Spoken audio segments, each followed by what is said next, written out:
আসসালামু আলাইকুম, রুকসানাস কিচেনে আপনাদের স্বাগতম। আজকের রেসিপি পালং শাক।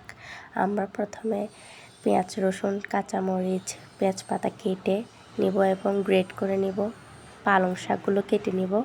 প্যানে দিয়ে দেব তেল, পেঁয়াজগুলো দিয়ে দেব। তেল গরম হলে দিয়ে দেব গ্রেট করা রসুন, আর এর মধ্যে ভালো করে নাড়াচাড়া করব।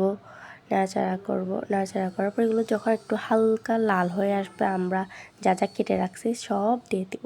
দিয়ে দেওয়ার পর সেগুলো ভালো করে নাড়াচাড়া করব এবং লাল লাল হওয়া পর্যন্ত অপেক্ষা করব। লাল লাল হয়ে এলে আমরা দিয়ে দেবো লবণ, মরিচ, তারপর হলুদ, মশলা। তারপর এগুলো ভালো করে দিয়ে আমার মায়ের স্পেশাল মশলা দিব। তারপর একটু পানি দিব। পানি দেওয়ার পর এগুলো নাড়াচাড়া করে নিব। নাড়াচাড়া করে নিয়ে আমরা দিয়ে দেবো একটু হালকা মুরগি মাংস, ছোটো ছোটো পিস করে। আপনাদের গরুর মাংস থাকলে এগুলো ইউজ করতে পারেন। আমরা এখন এগুলো ঢেকে দিব। এই তো 5-6 মিনিট পর আমরা আবার এগুলো চেক করব, দেখবো সিদ্ধ হয়েছে নাকি। চেক করার পর আমরা আবারও নাড়াচাড়া করার পর এর মধ্যে দিয়ে দেবো আমাদের শাকগুলো দেওয়ার পর আমরা আবারও ভালো করে একটু নাড়াচাড়া করবো যতক্ষণ এগুলো মজে না যায়।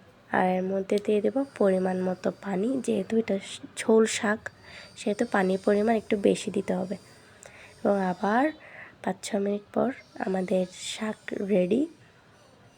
দেখেন ভালো করে দেখানো হচ্ছে। আর এর মধ্যে আমরা দিয়ে দেবো ধনে পাতা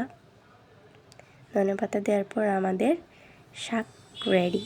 আপনারা এখন পরিবেশন করে ভাত দিয়ে, গরম গরম ভাত দিয়ে খেতে পারেন। টাটা।